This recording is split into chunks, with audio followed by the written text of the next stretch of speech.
क्या आप अपने पास्ट के बारे में बहुत सोचते हैं? इट्स लाइक आप बैठे हुए हैं, कहीं आप इंपॉर्टेंट काम में भी बैठे हुए हैं, आपके दिमाग में पास्ट मेमोरीज चल रही हैं एंड मोस्ट इंपॉर्टेंटली वो बैड मेमोरीज चल रही हैं। You are thinking about the past events जो आपको शायद अभी भी हॉन्ट करती हैं कि मेरे साथ लाइफ में ऐसा क्यों हुआ, why this thing happened to me, all the bad memories जो आपकी लाइफ में एक डेंट करके चली गई हैं। You are thinking about it again and again and again. क्या आपकी लाइफ में ऐसा होता है? हम ह्यूमंस हैं, हमारी लाइफ में बहुत बार ऐसा होता है। You are not alone. आपको ये सोच के एम्बैरस होने की जरूरत नहीं है, हम सब ये फेस करते हैं। बट द क्वेश्चन इज, हम क्यों सोचते हैं? Why are we thinking about our past and especially all the bad memories? The simple answer is, we human beings are amazing machines. हम एक ऐसी स्पीसीज हैं जो अपने पास्ट और अपने फ्यूचर के बारे में सोच सकते हैं। We are a very powerful machine. And the answer is कि हम अपने पास्ट के बारे में इसलिए सोच रहे हैं बिकॉज हम नहीं चाहते कि इन द फ्यूचर इवेंट वही बैड मेमोरी हमको फिर से फेस करनी पड़ी, वही सिचुएशन, वही सिनेरियो हमको फिर से फेस करना पड़े। That's why we are thinking about it again and again and again. For an example, रात है, अंधेरा है, आप अपने घर की तरफ जा रहे हैं, कोई सामने से आया, उसने आपको चाकू दिखाया और आपको उसने मग्ड कर लिया। You are mugged. इस इवेंट में आपके पैसे गए, प्रॉब्ली आपका फोन गया, आपको कोई फिजिकल डैमेज नहीं हुआ, but still it was a very dangerous scenario. और वही चीज आपकी मेमोरी में हॉन्ट कर रही है। तो आने वाले टाइम में जब आप रात में निकल रहे हैं तो शायद आपकी हिम्मत भी नहीं हो रही है, आप नहीं निकल पा रहे हैं, आप अपने फैमिली और फ्रेंड्स को बुला रहे हैं कि मुझे प्लीज कंपनी करिए। XYZ हजारों ऐसी सिचुएशंस होती हैं, बैड मेमोरी जो हमारे दिमाग में हमेशा चलती रहती है। Now this example was a mentally dangerous event. ऐसा नहीं है कि किसी ने हमको अगर फिजिकली हर्ट किया हो तभी उसका इंपैक्ट होता है। Physically as well as mentally have an same impact in our body, in our mindset. एक और एग्जाम्पल लेते हैं। आप स्कूल में पढ़ाई करते हैं, आपका एक क्रश है, आपने अपने आप को हफ्तों लगा दिए मेंटली प्रिपेयर होने में कि I will ask her out. आपने बड़ी मेहनत की, आप गए उसके पास, आपने पूछा and she said no. This has a mental impact in your mindset, a negative one, a bad one. इससे आपका कॉन्फिडेंस लो हो रहा है, आप शायद आगे किसी को अप्रोच भी नहीं कर पाएंगे। So this is not physical, this is mental, right? अब इन बैड सिनेरियोज में हमारा ब्रेन वर्क करने लग जाता है। It's like a mental blockage which is happening inside our brain कि मेरी लाइफ में ये हुआ तो आने वाले टाइम में अगर मैं फिर से ये स्टेप लूंगा तो शायद वो चीज फिर से हो जाए। I will face the same scenario again. इसके चक्कर में मैं वो स्टेप ले ही नहीं पा रहा हूं। I am not asking anybody out, I can not go at night. और इसमें सबसे बड़ी प्रॉब्लम पता है क्या है? बहुत से लोग अपने पास में ही फंस के रह जाते हैं, वो उससे आगे निकल ही नहीं पाते।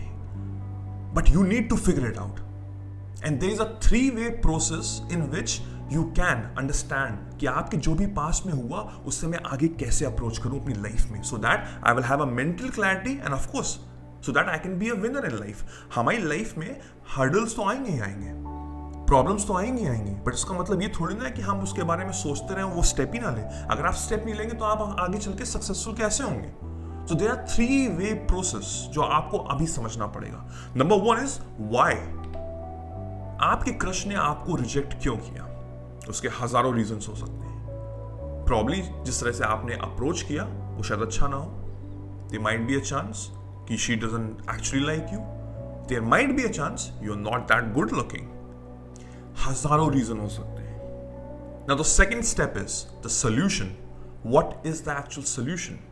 If you think that she rejected you because आपकी पर्सनैलिटी इतनी डायनामिक नहीं है, then you should hit the gym. अपने आप को और अट्रैक्टिव बनाइए। You should groom well. You should have a good communication skills. It's like how you are presenting yourself. If this is the problem. And the last step is seeing that it is actually working. So अपने आप को आपने groom किया है, आपने understand किया है कि what was the problem. Now you find out the solution. और अब आप और लोगों को अप्रोच कर रहे हैं। Yes, there might be again a probability कि वो लोग आपको again रिजेक्ट करें। They will reject you, but the thing is, you are getting better because कुछ लोगों ने आपको yes भी बोला है। It's all about taking one step further. You are understanding कि आपसे प्रॉब्लम क्या हो रही थी It was just a small example and this will work in any given field of your life. So अगर आप अपने पास्ट के बारे में सोच रहे हैं again and again and again, that means आप इन 3 स्टेप में कहीं ना कहीं फंसे हुए हैं. Why, solution and it is working, in 3 में कहीं ना कहीं आप फंसे हुए हैं. Now the biggest problem is 95% of the people out there वो पहले स्टेप वाई में ही फंसे होंगे. उनको पता ही नहीं होगा कि एक्चुअल में उनके साथ हुआ क्यों ये. हर सिचुएशन का, हर सिनेरियो को एक ना एक सोल्यूशन जरूर होता है. अब वो आपको फिगर आउट करना है. कोई आपको 3rd शायद ना बता पाए. It's only you who can understand. अब बहुत से लोग ये जो अप्रोच वाले एग्जाम्पल में यही स्टक हो जाएंगे कि मेरी हाइट थोड़ी छोटी है, my skin is dark probably, मेरा एक्सेंट तो ऐसा है.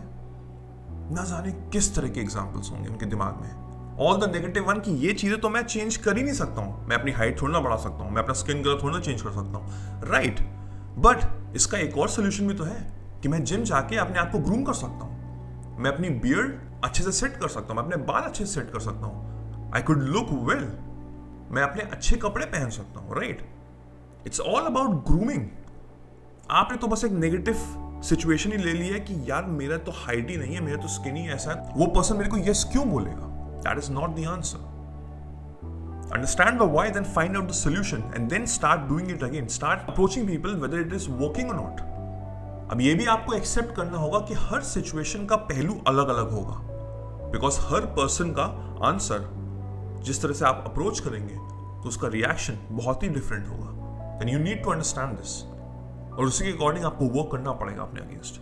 अपनी लाइफ में आप कोई भी स्टेप ले रहे हैं, उसका result might be very different. ऐसा नहीं है कि उस पर्सन ने किया तो आपके साथ भी वही होगा. Every person has the different result. Every person is going on in his own time zone. You need to mold the situation and find a perfect solution accordingly. Accordingly in the sense, with a scenario, with a situation, with a precise time. Because हम humans कहीं से भी stuck नहीं होते अपनी life में. Believe me, हम कभी भी stuck नहीं हो सकते. We can unstuck any situation in our life. तो कभी भी आप अपने दिमाग में ये चीज मत बैठाइएगा कि मैं तो अब फंस गया हूं उस लाइफ में, अब मेरे पास कोई भी सोल्यूशन नहीं है. हो सकता है अभी आपको सोल्यूशन ना दिख रहा हो, बट अगर आप अपने आप को ग्रूम करेंगे, आगे बढ़ेंगे, तो आप खुद समझ पाएंगे कि यस, आने वाले टाइम में जब आप पीछे देखेंगे, when you connect the dots, then you will understand कि yes, this was actually working. उस समय शायद मेरे को ना समझ में आए, बट अब after working hard again and again, after grooming yourself again and again on a regular basis, I can see the results. So I hope you like this video and I hope आपने ये video समझ में आया होगा.